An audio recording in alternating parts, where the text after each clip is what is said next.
Hi guys, welcome back to my channel. I am Jami Alveza, just your bisexual makeup vlogger, and if you want to know what we're going to review for today, it's the Colourette Cosmetic Shimmertint. So I have them right here and we're going to review them. So if you want to know the tea about this product, well, please stay tuned on to this video.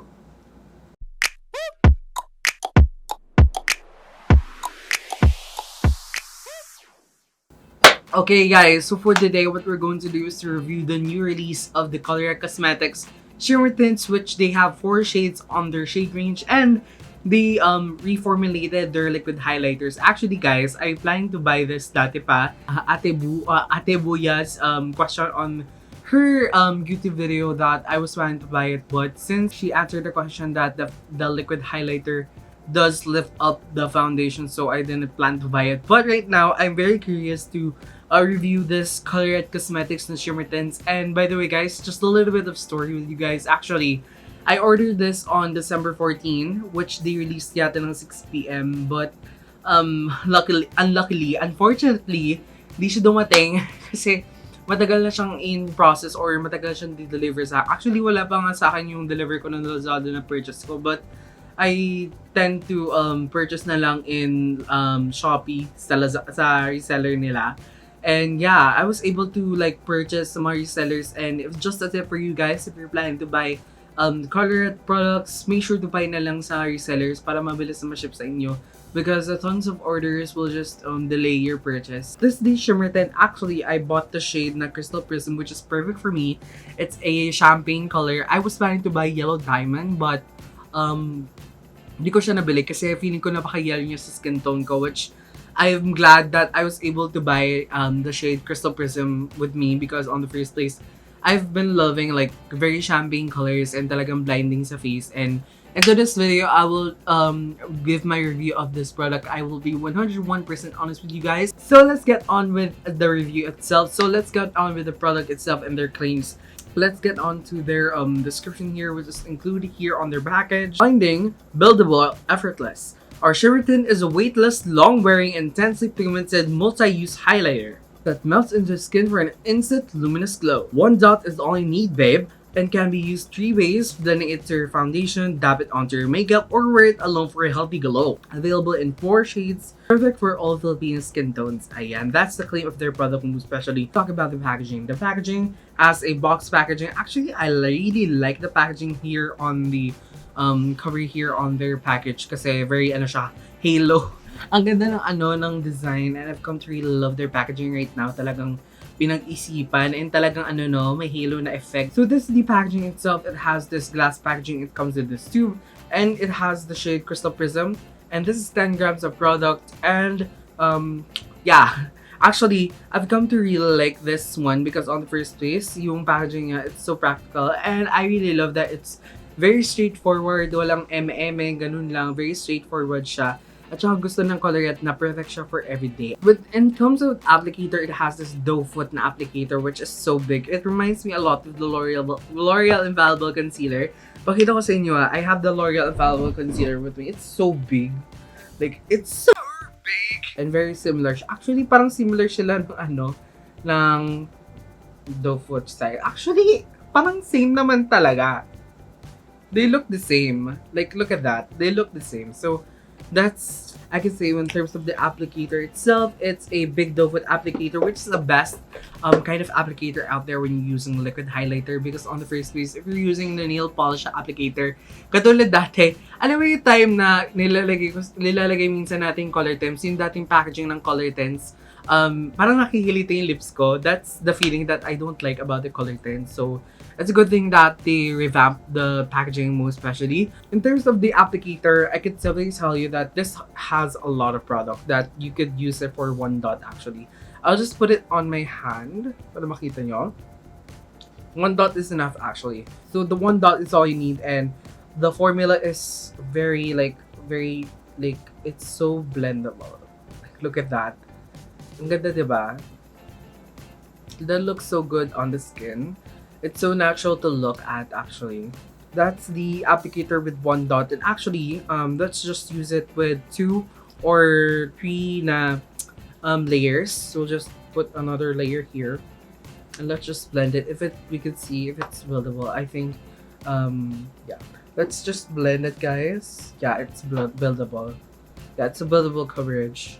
That is the liquid highlighter. You can see that on my camera. It like has this like very plastic smell. I don't know why, but it smells like something plastic, which okay lang naman kasi hindi naman siya naglilinger when I tried it. Pero so if you're concerned with the fragrance, it has a plastic smell and it does not linger when you use it on your cheeks, so don't worry about that. I'll show you several of the clips here if you want to see that. But in terms of the application of the formula, what I could definitely say that it's very blendable on the skin.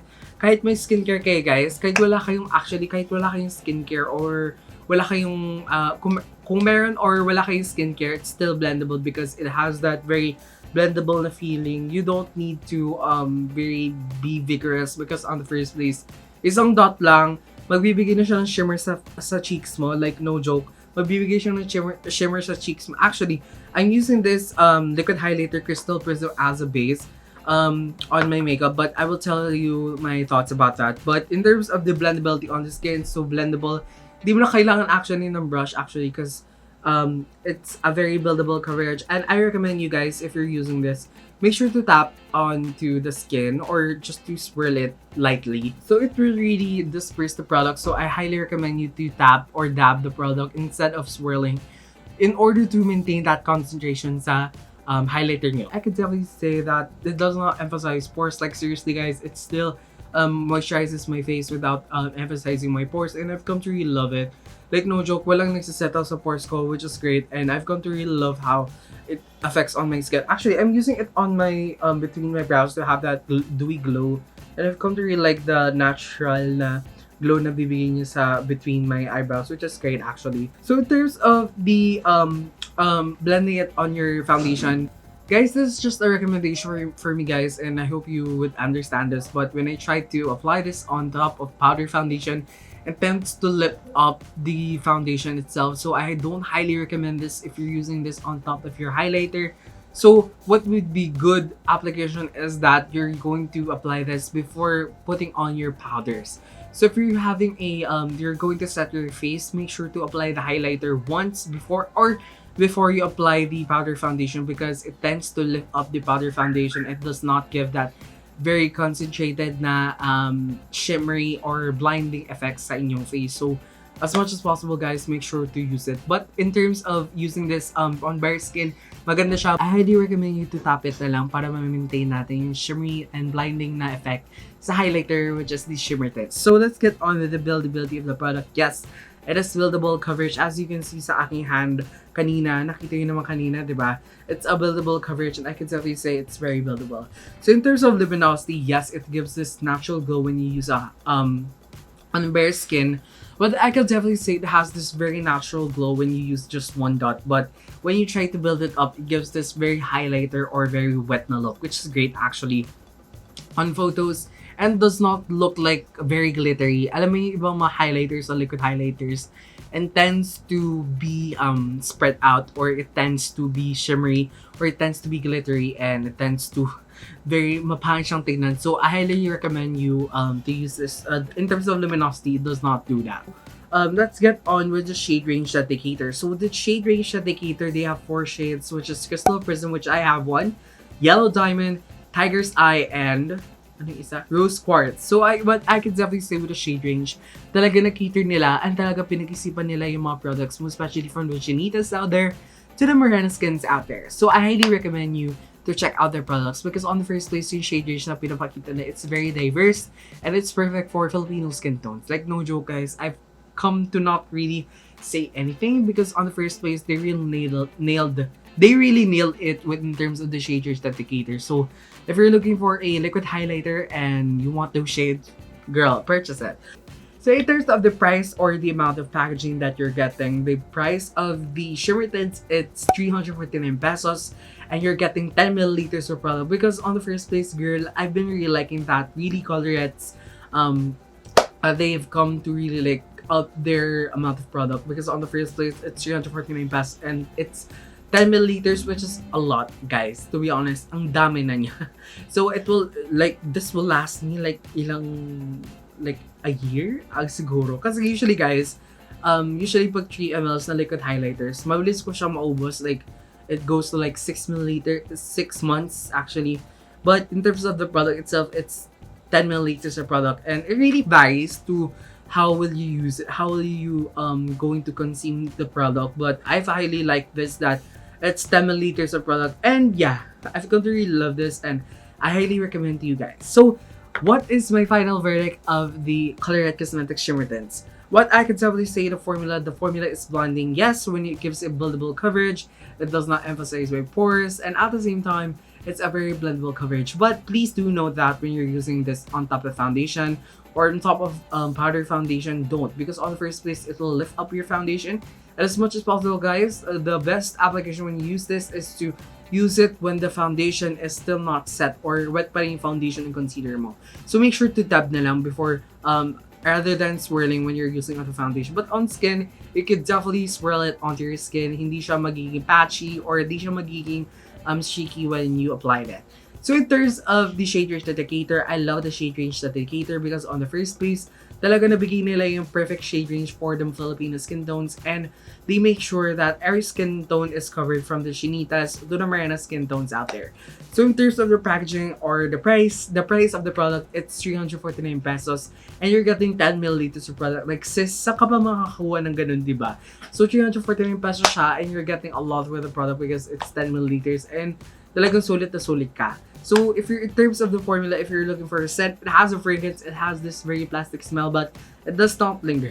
So yun, ito yung from out of the products na talaga nang-release ng Colourette Cosmetics, I've come to really love this Shimmertint by Colourette Cosmetics, and I'm so in love, like no joke. So guys, I would, if you're going to purchase this, make sure to recheck yung mga recommendations na thoughts ko when you're using this Shimmertints in order to maximize your highlighters, most especially Shimmertints na to, para ma-make sure na talagang ma-use nyo yung products. So I think that's it, guys. Thank you so much for watching.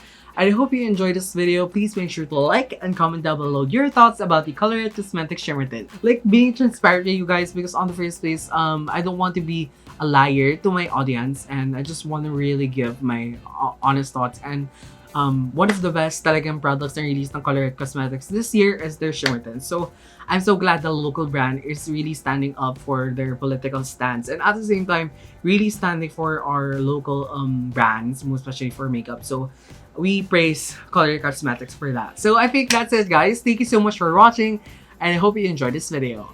Bye! Bye, guys!